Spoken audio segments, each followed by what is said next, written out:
فقیر جب تلا شیخ کی اس عمارت کے اندر داخل ہوا تو ایک نوجوان نے بتایا کہ اس عمارت میں سینکڑوں مخطوطہ اور مطبوعہ قرآن مجید کے نادر نسخے موجود ہیں۔ سب سے انمول نسخہ مصحف عثمانی ہے۔ یہ چمڑے پر لکھے گئے قرآن مجید کا نسخہ ہے جسے حضرت عثمان رضی اللہ تعالی عنہ نے اپنے دور خلافت میں تیار کروایا۔ اسی پر تلاوت کیا کرتے تھے۔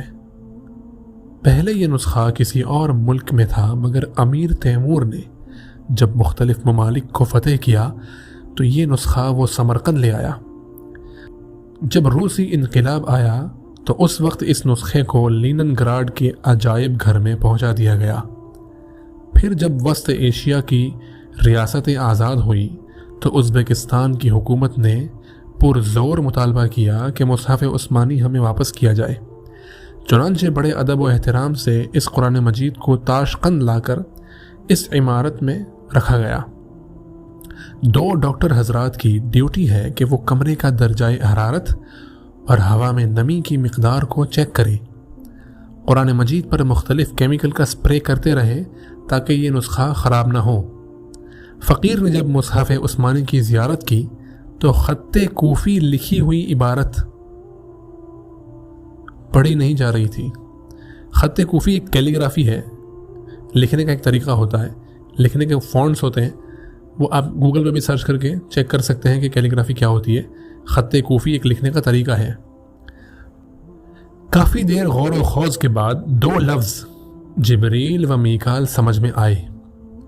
پھر فقیر نے زبانی پڑھنا شروع کر دیا تو لفظوں کی بناوٹ خود بخود سمجھ میں آنے لگی۔ جب اس لفظ پر پہنچے فَسَيَكْفِيكَهُمُ اللَّهُ تو وہاں پر ایک نشان لگا ہوا دیکھا۔ بتایا گیا کہ جب حضرت عثمان غنی رضی اللہ تعالی عنہ کو شہید کیا گیا تو آپ کے جسم سے نکلنے والے خون کی وجہ سے یہ نشان لگ گیا۔ سبحان اللہ، قیامت کے دن کسی کی شہادت پر زمین کی مٹی گواہ، کسی کی شہادت پر پتھر گواہ، مگر حضرت عثمان غنی رضی اللہ تعالی عنہ کی شہادت پر اللہ کا قرآن گواہ۔ کافی دیر تک عقیدت و محبت بھری نگاہوں سے قرآن مجید کے اس نسخے کو دیکھا، حتیٰ کہ دادا خان نوری نے یہ آ کر بتایا کہ حضرت فرغانہ وادی کے پروگرام بن گئے ہیں، کافی دیر ہو چکی ہے، اب واپس گھر چلنا چاہیے۔ فقیر دادا خان نوری کے ہمراہ کار کی اگلی سیٹ پر بیٹھ گیا اور حلیمہ خان پچھلی سیٹ پر بیٹھ گئی۔ حلیمہ خان نے راستے میں بڑا زور لگایا کہ ہم تھوڑی دیر اس کے گھر میں رک کر شوربے کا پیالہ پی لیں، مگر نماز کا وقت قریب تھا اور فقیر کی نیت بھی نہیں تھی کہ اس کے گھر سے کچھ کھایا پیا جائے، لہٰذا معذرت کر کے اجازت لی اور ہوٹل سیاحت کے کمرے میں آ کر دم لیا۔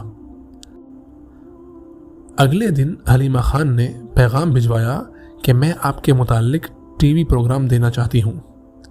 فقیر نے کہا ہمارے بڑوں نے ہمیں چھپنے کی بجائے چھپنے کی تعلیم دی ہے، لہٰذا یہ کام نہیں ہو سکتا۔ اس کے بعد حضرت پیر صاحب دامت برکاتہم نے تاشقند کے بارے میں کچھ باتیں لکھی ہیں۔ فرماتے ہیں مفتی اعظم صاحب سے ملاقات کر کے واپس آتے ہوئے دادا خان نوری نے تاشقند کی چند مشہور عمارات دکھائیں اور ازبکستان کے متعلق درجہ ذیل معلومات فراہم کی۔ ازبکستان کو وسط ایشیا کی جمہوریوں میں مرکزی اہمیت حاصل ہے۔ اس کی آبادی 2 کروڑ اور رقبہ 1,58,000 مربع میل ہے۔ ازبکوں کا سلسلہ منگولوں کے ان خانوں سے ملتا ہے جنہوں نے ایک وقت میں روس اور کیف تک بادشاہی کی۔ امیر تیمور نے اپنے دور میں تہذیب اور ثقافت کے وہ گہرے نقوش چھوڑے کہ جس کی جھلک 700 سال کے بعد اب بھی سمرقند، بخارا اور خیو کی حسین و جمیل مساجد اور عالیشان مدارس کی عمارتوں میں نمایاں ہے۔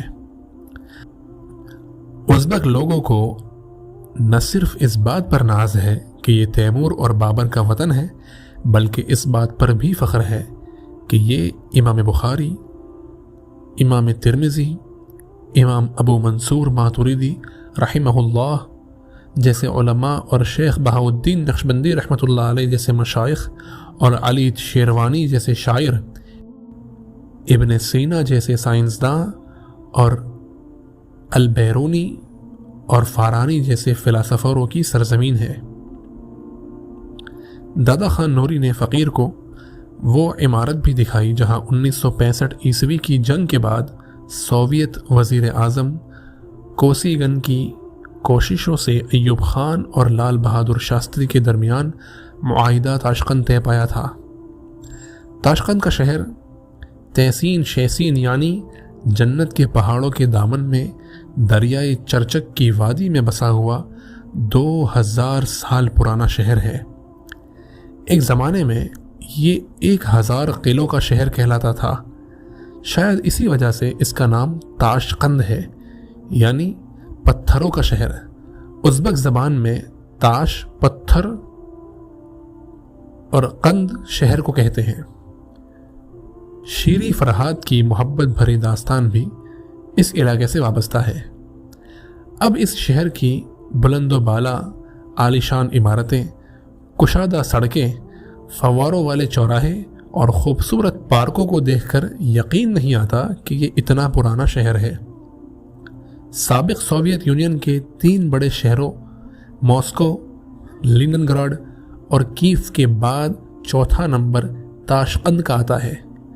یہ ایشیا کا پہلا شہر ہے جہاں زیر زمین ریلوے کی تعمیر شروع ہوئی، یعنی زمین کے نیچے۔ زیر زمین اسٹیشن سنگ مرمر سے اس طرح بنائے گئے ہیں کہ ان پر زلزلے کا اثر نہیں ہو سکتا۔ وادی فرغانہ میں چند روز۔ دادا خان نوری نے بتایا کہ اس کا آبائی وطن فرغانہ وادی ہے۔ یہ ازبکستان کی بڑی زرخیز اور مردم خیز سرزمین ہے جو بابر کا مسکن و مولود ہونے کا شرف رکھتی ہے۔ مولود یعنی جہاں پر ان کی پیدائش ہوئی۔ مزید برآں صاحب ہدایہ قاضی برہان الدین المرغنانی نے بھی اس سرزمین میں جنم لیا۔ اس وادی کے مشہور شہر مرغنان، نمنگان، عندجان اور قوقان ہے۔ دادا خان نوری نے جب سنا کہ فقیر وہاں کا سفر کرنے پر تل گیا ہے تو ان کے دل میں شوق انگڑائیاں لینے لگا کہ وہ بھی اپنے وطن مالوف کی سیر کرے۔ دادا خان نوری نے فقیر سے کہا کہ میں آپ کو وادی فرغانہ لے کر جاؤں گا۔ جمعرات 7 مئی 1992 عیسوی کے دن کے 11 بجے وادی فرغانہ کے لیے روانگی ہوئی۔ دوران سفر برف پوش پہاڑوں سے گزرنا پڑا۔ ایک جگہ راستے میں گاڑی کھڑی کر کے باہر نکلے تو ہر طرف برف ہی برف کا عجیب سما تھا۔ سردی اتنی زیادہ تھی کہ برف ہاتھ میں لینے سے ہاتھ گیلے نہیں ہوتے تھے۔ یخبستہ ہوائیں چل رہی تھی۔ فقیر کافی دیر تک برف پر چلنے کی مشق کرتا رہا۔ دوبارہ سفر شروع کر کے ایک ایسی جگہ رکے جہاں دادا خان نوری کے ایک دوست کی قیام گاہ تھی۔ ظہر کی نماز پڑھی اور کھانا بھی کھایا۔ مغرب کے قریب وادی مرغنان میں پہنچے۔ ہر طرف سبزہ ہی سبزہ، پھول ہی پھول، درخت پھولوں سے لدے ہوئے تھے۔ فقیر کی زبان سے بے اختیار یہ آیت نکلی۔ یہاں پر قرآن کی آیت ہے جس پر اعراب نہ ہونے کی وجہ سے پڑھنا مشکل ہے، تو ترجمہ اس کا یہ ہے: تحقیق قوم سبا کے لیے دائیں اور بائیں 2 باغ نشانی تھے۔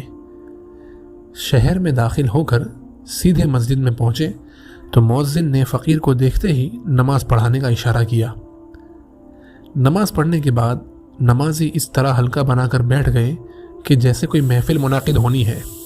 مسجد کے امام خطیب مفتی عبدالرحمن صاحب نے فرمایا کہ اہل محلہ آپ سے کچھ نصیحت سننا چاہتے ہیں۔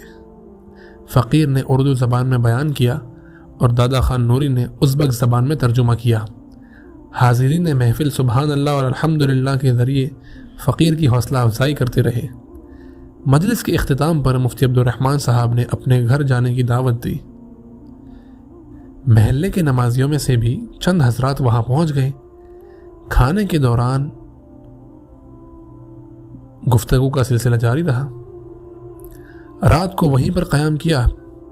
نماز فجر کے بعد فقیر نے عربی زبان میں بیان کیا اور مفتی عبد الرحمن صاحب نے بڑی خوبصورتی سے اس کا ترجمہ ازبک زبان میں کیا۔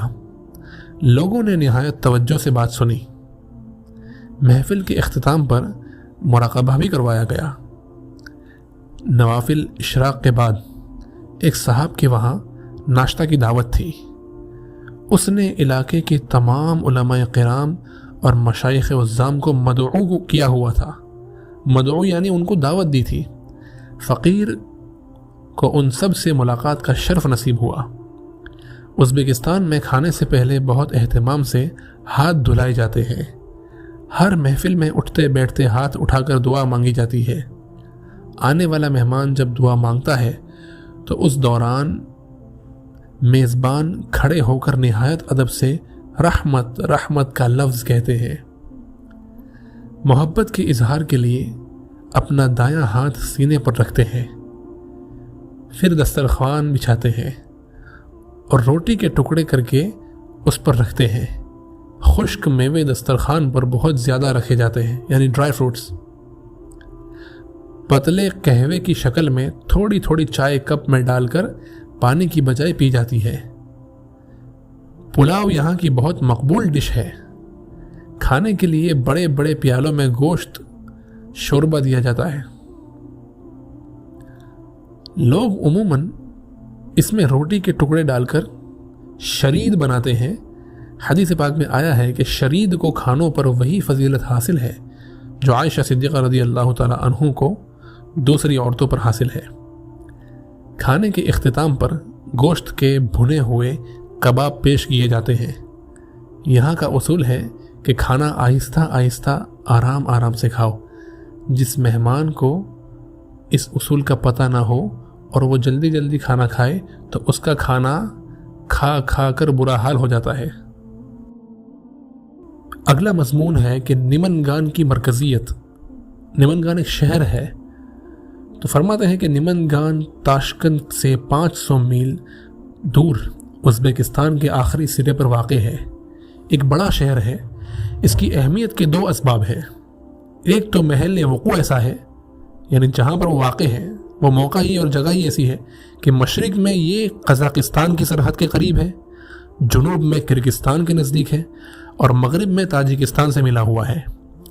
یہاں اسلامی تحریک کا فروغ بلا شبہ پڑوس کی تینوں جمہوریوں پر اثر انداز ہو سکتا ہے۔ دینی علوم حاصل کرنے والے طلباء یہاں آ کر علماء سے پڑھتے ہیں اور واپس اپنی جگہوں پر جا کر ان کی ہدایات کے مطابق کام کرتے ہیں۔